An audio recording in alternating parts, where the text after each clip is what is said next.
Hey guys, welcome to lesson 8 of my course. This game is gonna be super important because it's a concept about when to gank and when to farm.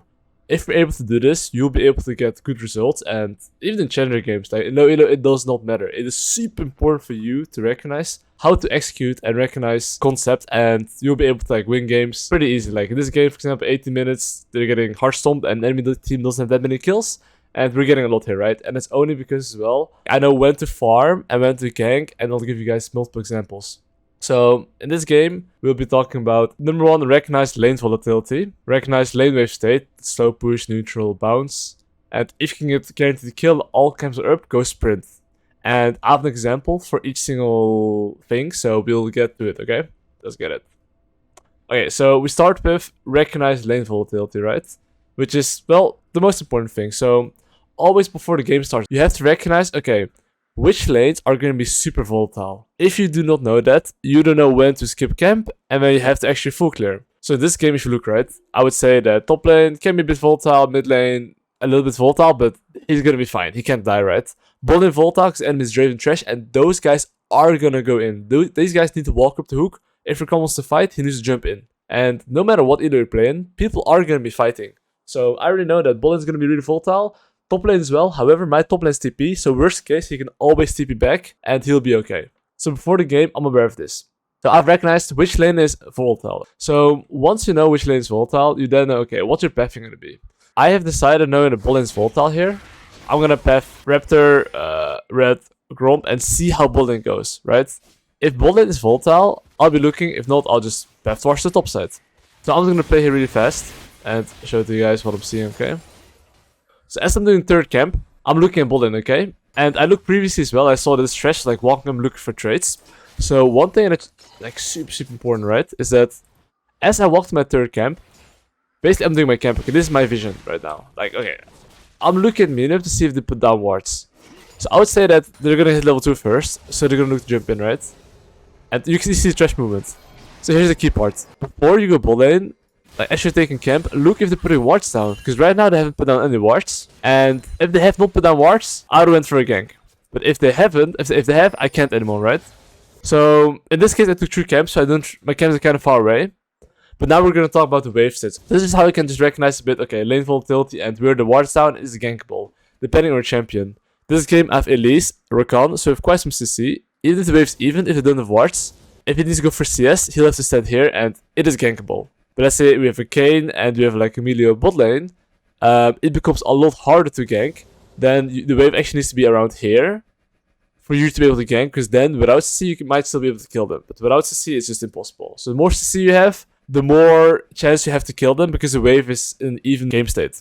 So right now I'm looking mid lane. I thought that this guy didn't put down a ward. I missed the set. He did put down a ward. If you look at enemy vision, I'll just show all. But anyway, for some reason this guy has a ward and still dies. But what I'm trying to say is that his wave is bad and this is enemy vision, okay? So you know it's funny, right? Despite enemy team having wards, very often they're going to be in a range to last hit, or depending on where my champion is standing, they'll walk up. If my Yon's standing here, he was going to stand right here, right? If Yon's standing here, he's going to stand here. And this is how it is. Even if they see you, even the challenger, this guy was even think, oh, maybe go for CS, but sees Yon walk up, so he's going to walk back. Which only makes sense because he saw me, right? And this weird thing comes with recognizing lane wave state. Okay, basically this is a slow push, but his current wave state is basically bad. So if he wants to go for last, he needs to stand at least here, right? And that's why you know as a jungler if you want to be ganking or not. And the thing is, this guy can decide to play safe. So usually around these wave states, I would look for a gank, but I thought he had no wards, so I went for his gank, right? And he obviously did, but anyway, you see this is how the guy plays, and he actually still dies to it. I just kill him here. Okay, so I showed you guys quickly just examples of what my thought process is and the wave states, etc. But I'm gonna give you guys examples regarding literally wave states, okay? So this slow push, bounce, and even. So generally you might wonder, okay, when can I look for gank, when I can't. So usually when the wave's even, this is I would say an even game state, right? I would say that my laners should not be able to die if they have a tribush ward and if they have flashes. If the flashes and the tribush ward in this wave states, in general, they should be okay. As long as they don't jump in and enemy jungler is there, right? And the main reason why is because even if the jungler is gonna gank here, worst case your lanes are gonna use flash and they'll survive, and the wave is bad, so they're not gonna lose CS. Because they can still like farm. Let's say the wave is like slow pushing towards the enemy team and jungler's around and all my topside camps are up. What's gonna happen is like what happened to Zazir previously. These guys will just go for CS when the wave is bad because laners refuse to drop CS. They will not go behind super far and be like, I am gonna give the CS because my wave is bad. People cannot wait for you. Even in high elo. In competitive, people will wait for you, but in challenger elo, gold, silver, diamond, platinum, master, grandmaster, people are not going to wait for you. I can guarantee you that, okay? But understanding this is super important. So this is an even game state, which means very often that depending on the enemy CC, so let's say enemy has Treasure, right? They might still look for a gank if my bot doesn't have a Tribush ward. But if they have a Tribush ward, they cannot get ganked by a Gragas, right? But let's say enemy has like 0 CC, honestly, your lanes are always fine, so you don't have to cover or gank them. Especially if you look at this wave, they're fine, right? If they walk up, they can walk a bit back. Worst case, they use their ability to CS. But you have to make sure that you ping if Gragas can gank bot lane, because you have to be in care. If you don't do that, they will die, okay? They might go for an all-in and just die. So, one really important thing I want to highlight here is that after I kill the 0, okay? I am always looking at the wave states. Because the moment I gank, this is enemy POV. You have to think like this. The moment you gank or show, enemy sees this. So what does Gragas see? Gragas sees a slow push. Let's push it towards my bot lane. And it's a Draven Trash, and I'm pretty sure worst case, Trash dies and they kill one of my laners, right? So this is a bounce, and on bounces, you always have to think, can they dive your laner? On bounces, your laner can always CS. Like, dude, my Zaya can easily take CS from here and he'll be fine. But the real question is, can he actually farm here? He can farm, but can he get dove? Yes. So me as a jungler, I recognize that they can dive on this wave. So we even saw, I believe, Gragas on bot side though. Somewhere. So we saw Gragas for a little bit, right? But even if I didn't see him, if I knew where he started, let's say top to bot, I should know that he's around bot side and he has his opportunity, right? So here I'm basing, skipping all my camps, and I'm going bot side here. Because I want to be able to cover my bot lane. Because here if I go to the top side, right? Enemy bot lane can deny this full wave, or they kill my Zaya, and they can even proxy this wave, and my lanes are not farming. What's happening is that my laners are losing wave and XP. So, let's say I would take my campus, okay? Yes, I would take 300 gold. However, my lane is losing waves and XP, and I can tell you that if your lanes are losing XP and waves, even if enemy jungler is not farming, that is a plus for them. Because, like, he's not farming, but my bot lane is not farming. So it's worth for Gragas to skip his blue buff, right? Because they're losing out on something. And that's the thing you have to understand as jungles, that as a jungler, if you do something, and if any team doesn't match you, enemy lanes are gonna die and lose something. And that is a plus. That is worth it. So, especially in this situation, look, they even know that Gragas is coming bot lane. I even ping them back. Gragas is coming, because I know they're gonna die. I want them to wait for me. I want my laners to walk back here, not die, lose 4 or 5 CS if needed, right? And then on this wave that's coming, I'll cover them. But even if they know that, and I'm pinging them, they're still gonna die, you see? And just saying, but they could probably dive to their con as well. If this Ravens or this, if the Gragas start tanking and just kill him, you know? So even if all the information, the laners are not gonna drop CS. So this is like a bounce, okay, that you think about, okay, can my laner get dove? If yes, I have to cover, skip my camps. If they can't get dove, I can keep farming. So we covered neutral lane state and we covered like basically a bounce. Let's talk about slow push now, okay? So as you can see here, this is like a slow push here. So, but a slow push happens when the waves crash in a tower, because the next wave will be coming faster. And it's going to be a bigger wave, and the wave is going to start hitting the enemy minions. So basically that's going to mean that this wave is going to be a slow push.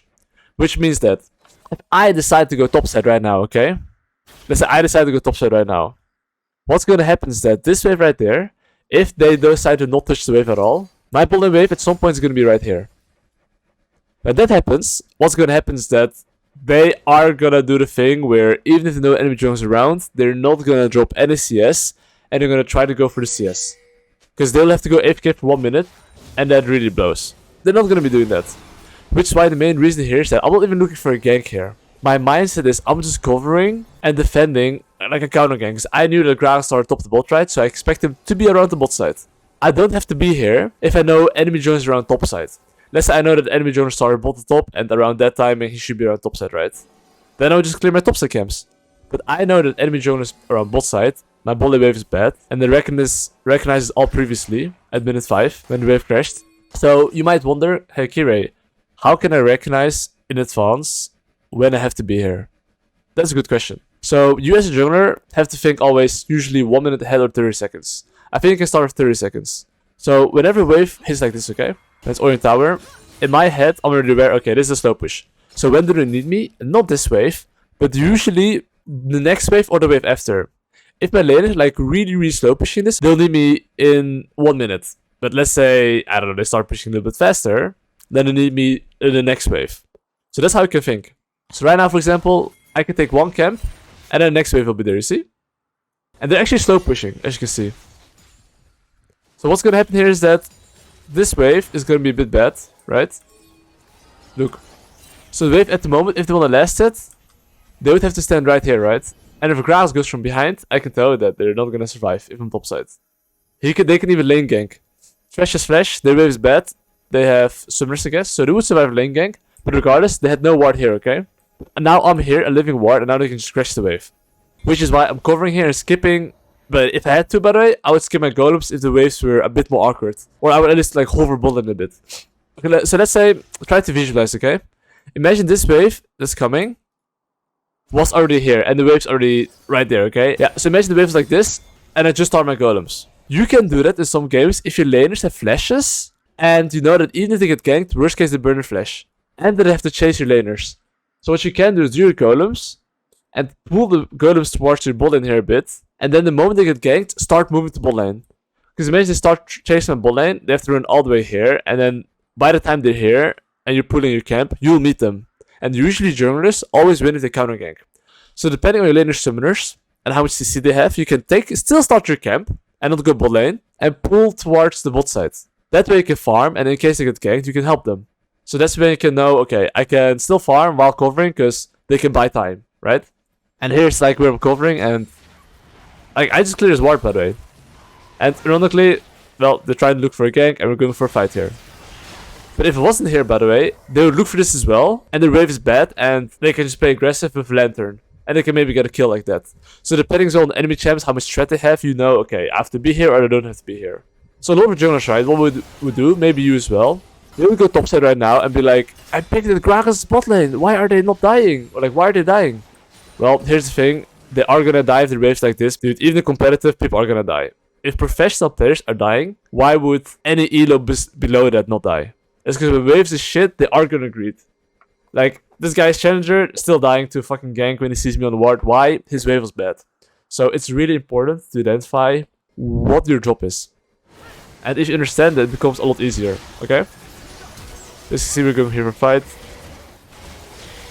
Sadly, we didn't win that though, but... Okay, look here, okay? And then number 3 was, if you get a guaranteed kill and all camps up, go sprint. So here, all my topside camps are up, okay? I want you to think, why am I sprinting bot side here?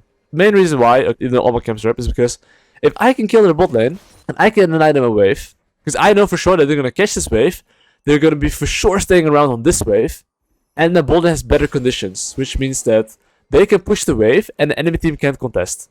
Which means that I can go for a dive. So if Gragas decides to go for topside camps, okay, he will get farm, I won't. But their laner is going to die, which means that we get 500 gold, or 600, like, okay, 500 is like shared gold, right? And maybe like 800 because Trash might die as well. So I know that in all my camps I'm sprinting because I know they're gonna catch this wave. That wave, they're for sure gonna be staying. My bot lane can push in the wave. If Gragas is topside, I will kill their bot lane. If their bot lane decides to play safe, they're gonna lose this wave and the next wave because my bot lane can even cancel their base, or I can cancel their base. And one wave, depending on if it's cannon or not, but if it's not a cannon, it's like protect around 100 gold plus XP, right? I'll be losing that, but they'll be losing that as well. And if enemy junglers are not coming, they're not farming till then. So if enemy junglers are gonna cover, then I leave and farm. So here's a situation where enemy is super low. I know my bot lane's wave control. So if Gragas farming topside here, even if they see me, I don't care. They lose this wave. I'll try to cancel their base if I can. So they see me here, right? So I'm wondering, okay, is Gragas here? Okay, I don't see Gragas. You see, their laners are staying. Okay, let's use a cheat code, okay? Where's Gragas? Okay, he happened to be bot side. But imagine this guy's top side. These guys are not farming and losing a plate and losing farm. So now what I'm doing here, right? Is like, okay, Gragas here. I found a Gragas here. He got fucked. So now you see this wave. They're losing everything here. So imagine Gragas is not here, okay? Same thing would happen And now just get look what I'm doing as well. I'm canceling their base here.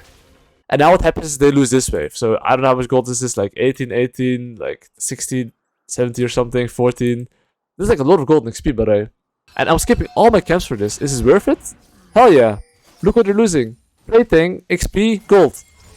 And my camps, I can always get them after, but now I'm just called down tempo. So this is the crucial part. Now, I'm starting Drake even as well, okay? Now, I'm down tempo. So now I know, this is the most important thing, okay? We're talking about when to skip camps, when not to, but especially if you skip your camps, okay? At some point you have to farm, right? So after it takes a Drake, I can tell that for the next minute I'm FK. Look at how long, okay? 7:15, okay? So probably 8:40, no cap. 8:30 or something, I'm actually AFK. But they lost a lot of plate, a lot of gold. So now I come base. Ideally, right, I would love to take my camps first. But here I'm just checking the Herald because, well, if he's rushing the Herald, I don't want to lose it. Like, I said 8:30 I'm AFK. I was literally AFK till 8:30. So now, of course, since all my camps are up, I'm not gonna take Herald. But here I'm just making them think I'm the Herald, right? I'll just show you their perspective. This is their perspective, okay? They probably think I'm on the Herald now. But I'm not gonna be on the Herald. I'm just gonna farm. Make them waste time. Because I can't do this Herald. Because, well, if you look at the laners, he's in base. I just make them think I'm on the Herald. So they're gonna try to cancel me. And I'm just farming meanwhile. Because it's important to, well, take your camps before doing an objective. Especially if you're ahead. Because that way, your camps are respawning. And worst case, if I die, my camps will be up, right? Like, that's basically how you can recognize all these things. And it's gonna be so much better if you understand this. Life will be easy, okay? And if you apply this concept with all the previous things you learned in my course, it's gonna be so much easier to climb. I can guarantee you that. And you should be at least able to get Grandmaster if you understand as well a bit about tempo and objectives. Like, at least Grandmaster. Honestly, even Challenger if you're good on your champion. But yeah, that's all. And hopefully you guys will apply these concepts and make sure to work on them slowly, okay? See you guys in the next lesson.